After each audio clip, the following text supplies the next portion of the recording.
સુરતના ડિંડોલી વિસ્તારમાં યુવકની હત્યાની ઘટના સામે આવતા ચકચાર મચી ગઈ છે। ઘટનાની જાણ થતાં ડિંડોલી પોલીસ સ્થળ ઉપર પહોંચી તપાસ શરૂ કરી છે।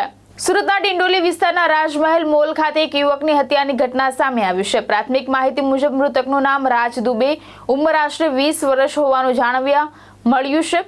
મળતી માહિતી અનુસાર રાજ દુબે બાઇક સીઝિંગનું કામ કરતો હતો। ઘટના મોડી રાત્રે આશરે 12 વાગ્યાના અરસામાં બની હોવાનું જણાવાઈ રહ્યું છે। ઘટનાની જાણ થતાં જ ડિંડોલી પોલીસ ઘટનાસ્થળે પહોંચી વધુ તપાસ હાથ ધરી હતી। હત્યાનું ચોક્કસ કારણ શું છે અને આરોપી કોણ છે તે અંગે પોલીસ તપાસ બાદ વધુ વિગતો સામે આવશે।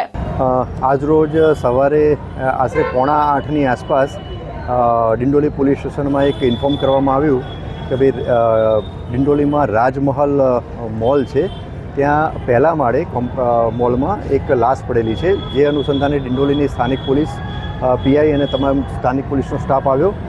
શરૂઆતમાં ડેડ બોડી જે હતી એની ઓળખ નથી થઈ। થોડી ઘણી પ્રાથમિક તપાસ કરી અને એની ઓળખ કરવામાં આવી તો જેનું ખૂન થયેલું છે એનું નામ છે રાજ અજય દુબે।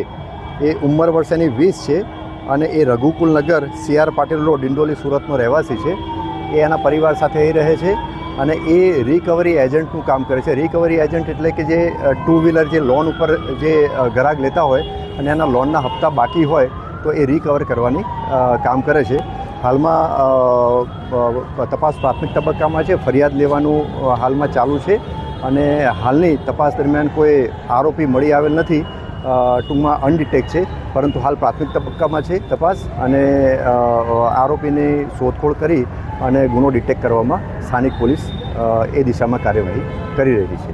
ઘટનાની ટાઈમિંગ ક્યારની છે? લગભગ રાતના 12 વાગ્યા પછીનો ટાઈમ કહી શકાય, પણ હજુ ચોક્કસ ટાઈમ તો હજુ મેં આપને એમ વાત કરી એમ કે જેમ ફરિયાદ લેવાની કાર્યવાહી ચાલુ છે ને બિલકુલ પ્રાથમિક તબક્કામાં છે તપાસ, એટલે રાતના 12 વાગ્યા પછીનો ટાઈમ કહી શકાય। સીસીટીવી જેવું કંઈક ફૂટેજ? સીસીટીવી કેમેરા હજુ જોવાનું ચાલુ છે। હજુ તો ફરિયાદ લેવાની કાર્યવાહી ચાલુ છે, એટલે એના પછી જે કે બીજી પેરેલલ જે તપાસ થતી છે એ તમામ કાર્યવાહી સ્થાનિક પોલીસ હાથ ધરશે। સાહેબ, મોલમાં શેના માટે જાણવા મળ્યું? આ રાજમહલ મોલ જે છે એ મોટાભાગે અંદરની દુકાનો મોટાભાગે બંધ રહે છે, એટલે ટૂંકમાં અવાવરું ટાઈપનું છે અને પહેલા માળે જે જગ્યાએ ડેડ બોડી પડેલી છે એ ભાગની તો તમામ દુકાનો બંધ જ રહેતી હોય છે, એટલે અવાવરું જગ્યા છે, બરાબર છે। એટલે ત્યાં ડેડ બોડી પડેલી છે અને મેં આપને જેમ જણાવ્યું એમ કે હજુ અનડિટેક્ટ છે કેસ અને ફરિયાદ લેવાની કાર્યવાહી ચાલુ છે।